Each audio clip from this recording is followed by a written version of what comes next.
کہ ہم اس مشن کے لیے کام کریں جس مشن کے لیے رسول پاک نے کام فرمایا ہے۔ ہم سارے کام بڑی مضبوطی سے، سوچ سمجھ کے، تدبر سے، حکمت سے، تقاضوں کو مد نظر رکھتے ہوئے کرتے ہیں سارے کام۔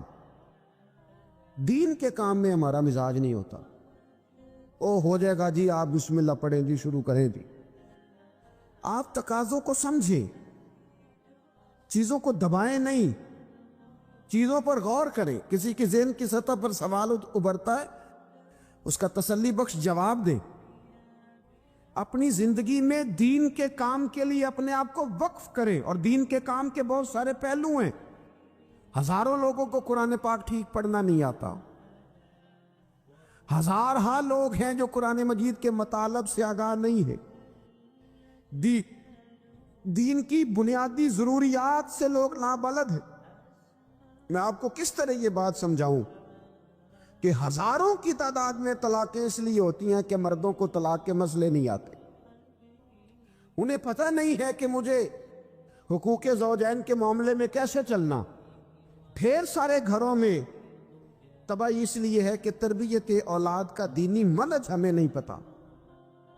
اپنا حصہ ملائیں دین کے کام میں۔ ایک آدمی کو اگر تو نمازی کرنے میں کامیاب ہو گیا، تیری زندگی بدل گئی۔ وہ دین بیزار لوگ جو ہمارے بیچ بیٹھ کے ہماری نوجوان نسل کو پگڑی اور داڑھی کا نام لے کے بنیادی طور پر دین سے دور کرتے، ایسے نوجوانوں کو دین کا پیغام محبت دے کر دین کے قریب کرنا ہماری ڈیوٹیوں کا حصہ ہے۔ ہمیں ذمہ داری کا احساس کرنا پڑے گا، ہمیں یہ خاص قدم اٹھانا پڑے گا، توجہ دینی پڑے گی۔ مساجد، مدارس، میں آپ سے عرض کروں، اتنی ڈٹ کے مخالفت ہوتی ہے نا مدرسوں کی، اتنی ڈٹ کے۔ میں ادارہ چلاتا ہوں، اس کے چلانے میں جو مشکلات ہیں وہ تو ہم بتا نہیں سکتے آپ کو، اس لیے کہ میری قوم، میرا اس قوم سے تعلق ہے جو نعت خواں امیر کرنا چاہتی ہے، مدرسے نہیں۔ نقیب خطیب پیدا کرنا چاہتی ہے، شعر و شاعری کی زندگی کو پروان چڑھانا چاہتی ہے۔ فقط ہمارا ان لوگوں سے تعلق ہے جو لاکھوں کروڑوں روپیہ محافل پہ لگائیں گے، اور قاری صاحب بیچارے اگر مسجد کا کوئی ہونے والا کام کسی وقت بتا دیں گے تو وہ بڑی مشکل آ جائے گی ان کے لیے۔ یہ کیسے ہو سکتا ہے، آپ نے یہ ڈیوٹی بتا دی۔ مدارس، اور جتنا اہم رول دین کو پھیلانے میں مدارس اسلامیہ کا ہے، اتنی زبردست، لوگوں کا خیال ہوتا ہے میری طرح کے لوگ شاید کام کرتے ہیں، ڈیوٹی کرتے ہیں۔ یہ 10-15 لوگ آپ کو نظر آتے ہیں جو آپ کو کہیں میڈیا پر یا ادھر ادھر ڈیوٹی کرتے، مخلص لوگ اپنی جگہ پہ وہ بھی بڑا ہی کام کر رہے ہیں، جو میڈیا پہ آ کے بھی اخلاص سے اور درد دل سے کو دین کی، ان کی بھی کسی بات کی حوصلہ شکنی نہیں۔ لیکن ہزارہا اساتذہ جو مدارس میں بیٹھ کے پڑھاتے، انہوں نے وہ سارے لوگ تیار، آپ سمجھ نہیں سکتے کتنا بڑا کام۔ حفظ کا استاد جو ہوتا ہے نا، اس کی ڈیوٹی 24 گھنٹے ہوتی ہے، فجر سے پہلے، اور اس نے بچوں کو اٹھانا ہے۔ تنخواہ تو ہم انہیں دینا نہیں نہ چاہتے جی، تنخواہ نہیں دے دی انہوں نے، ہمیں مولوی امیر نہ ہو جان۔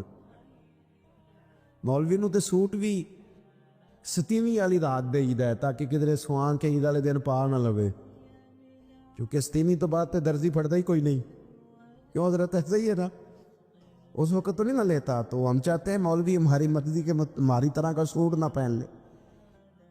مدارس کی مضبوطی آپ یہ دیکھ لیں، یہ صلاح الدین ایوبی کا تعلق بھلا کس چیز سے تھا؟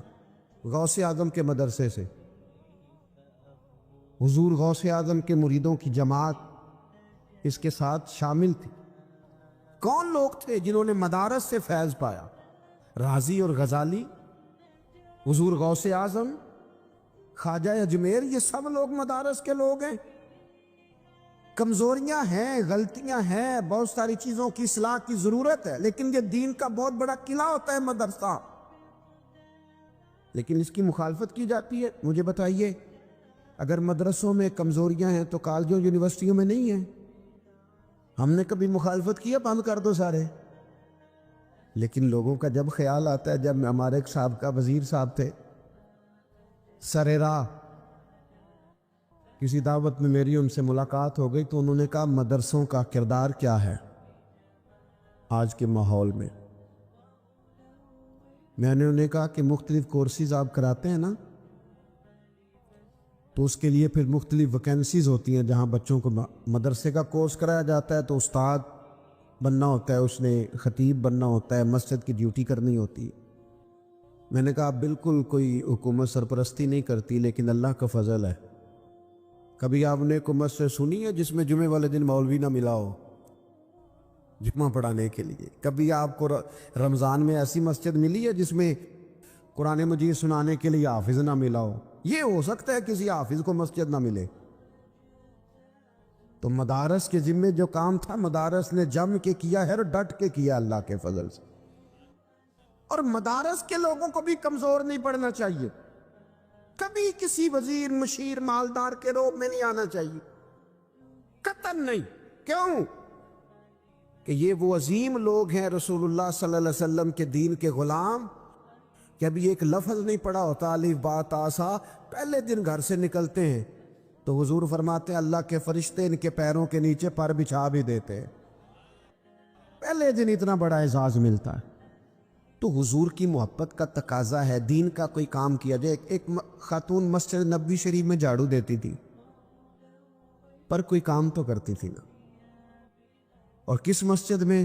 جہاں 70,000 فرشتے صبح آتے ہیں، 70 شام آتے ہیں، اس مسجد میں وہ خاتون جھاڑو دیتی تھی۔ بخاری ہے، جب ان کا انتقال ہو گیا صحابہ نے سوچا کہ حضور کو تکلیف ہوگی، بغیر بتائے جنازہ پڑھ دیا۔ حضور صبح تشریف لائے، تازی قبر دیکھی، اور محبوب وہ ہیں جو فرش پہ کھڑے ہو کے عرش کی خبریں دیتے ہیں۔ نبی پاک علیہ الصلوۃ والسلام نے فرمایا کہ مجھے اطلاع کیوں نہیں دی اس کے انتقال کی؟ یہ کرم دیکھو، کوئی ڈیوٹی تو کرتی تھی نا یار، پر خلوص سے، پر پیار سے، پر اللہ کو راضی کر دے گا، پر درد دل سے۔ اور دین کی ڈیوٹیاں کرنے والے دوستو سنو، حضور صبح آئے، قبر کو دیکھ کر فرمایا مجھے کیوں نہیں بتایا؟ یا رسول اللہ آپ کو تکلیف دینا مناسب نہ جانا؟ تو قبر پہ کھڑے ہو کے حضور نے فرمایا صف بناؤ، میں دوبارہ جنازہ پڑھاؤں گا، صف بناؤ میں دوبارہ جنازہ پڑھاؤں گا۔ کوئی ڈیوٹی تو۔ تیسرا تقاضا حضور کی محبت کا، سمجھو میں بس بڑی جلدی بات سمیٹنے لگا ہوں، حضور کی امت سے پیار کرو، یہ نبی پاک کی محبت کا تقاضا ہے۔ حضور اس بندے سے بڑے راضی ہوتے ہیں جو حضور کی امت سے پیار کرتا ہے۔ آپ کو پتہ ہے حضرت جبریل امین علیہ السلام نے معراج کی رات حضور علیہ الصلوۃ والسلام سے عرض کی تھی کہ اللہ کی بارگاہ میں عرض کیجئے گا میری بھی ڈیوٹی لگ جائے آپ کی امت کے ساتھ محبت کرنے پر۔ تو یہ کیوں کہا تھا انہوں نے؟ علماء نے لکھا اس لیے کہا تھا کہ حضرت جبریل بھی جانتے ہیں کہ حضور کی امت سے محبت کی بات کی جائے نا تو نبی پاک راضی ہوتے ہیں۔ امت سے پیار کرو گے نا، امت سے ایک صرف بات کا خیال رکھنا، عقیدہ برا ہو تو بات دوسری ہے، ورنہ میرے محبوب کی امت کا ایک ایک شخص جو مدینے والے کا کلمہ پڑھتا ہے، جو حضور کا غلام ہے، اس کے بارے میں اپنے دل میں گنجائش رکھنا، پیار رکھنا، وارفتگی رکھنا۔ او دوستو یہاں لوگ کس کس طرح گروہوں کو، جماعتوں کو سپورٹ کرتے ہیں۔ نبی پاک نے اس امت کی کثرت پر فخر بیان کیا اور حضور فرمانے لگے 120 صفیں جنتیوں کی ہوں گی، قیامت میں 80 صفیں صرف میری امت کی ہوں گی، میں کثرت امت پر فخر کروں گا۔ ان لوگوں سے پیار کرنا ہے، ان کے دکھ درد کو سمجھنا ہے۔ پتہ ہے آج کیا ہوتا ہے؟ آج ہمیں نا مختلف چھوٹے چھوٹے ملکوں میں بانٹ دیا گیا، تو ہم کسی دوسرے مسلمان بھائی کا درد نہیں محسوس کرتے، ہم گھروں میں نہیں محسوس کرتے۔ پڑوسی پر ظلم ہو رہا ہو تو ہم کہنے پتر ساڈا نہیں مسئلہ، یہودا مسئلہ ہے، تینوں کی لگے؟ حالانکہ پڑوسی کی آگ اس لیے بھی کسی وقت بجھا دینی چاہیے کہ پڑوسی کی نہ بجھائی جائے تو اپنا گھر بھی زاد میں آ جاتا۔ آج امت مسلمہ سے ہمیں بس لگا دیا گیا اپنے حصے کی روٹی کماؤ، اپنے حصے کی کوٹھی بناؤ، اپنے حصے کی گاڑی خریدو، اپنے حصے کا کام کرو۔ امت کا درد، امت کی بات، وحدت امت کا تصور، امت کا دوبارہ سے وہ شان ارسل رسولہ بالہدی ودین الحق لیظہرہ علی الدین کلہ، وہ تصور کب ہوگا؟ اس وقت ہوگا جب ہم بات امت کی کریں گے۔ نبی پاک علیہ السلام نے فرمایا مسلمان کی مثال ایک جسم کی طرح ہے، جسم کے ایک حصے کو تکلیف ہو تو سارا آزمائش میں آ جاتا ہے۔ مجھے بتاؤ یہ انگلی درد کرتی ہو، یہ انگلی جسم کا حصہ ہے نا، تو میرا خیال ہے دماغ یہ کہہ دے گا کہ انگلی کی درد ہے نا مینوں کی لگے، دل کہہ دے گا کوئی نہیں ٹینشن لینے، انگلی کا مسئلہ ہے نا۔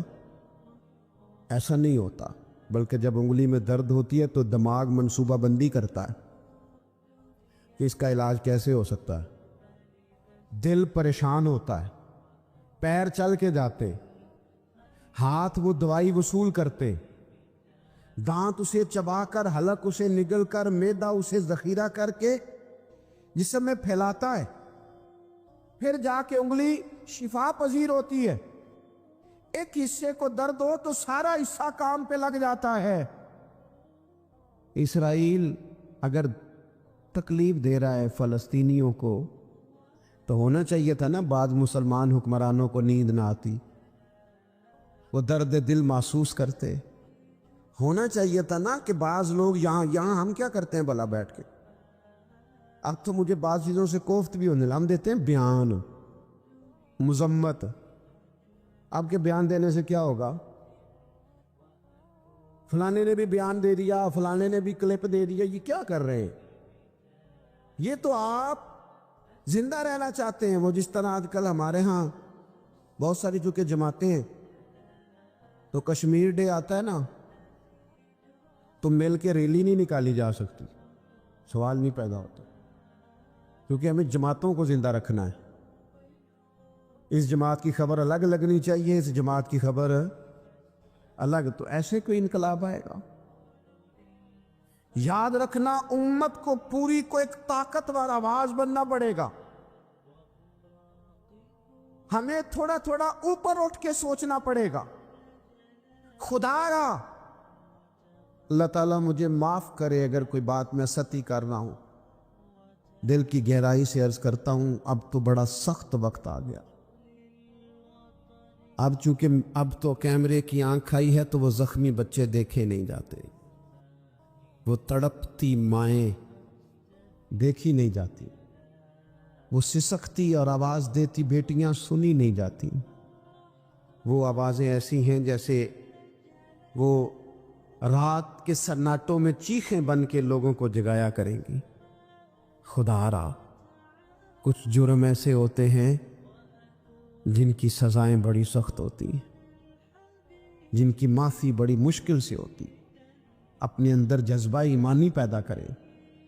اور میرے دوستو بستر پر بھی تو لوگ ماری جایا کرتے ہیں، اپنی زندگی رسول اللہ صلی اللہ علیہ وسلم کے دین کے نام کرو، جذبہ جہاد، شوق شہادت اور عشق رسول، یہ عناصر ہیں جو امت مسلمہ کو پیروں پر کھڑا کریں۔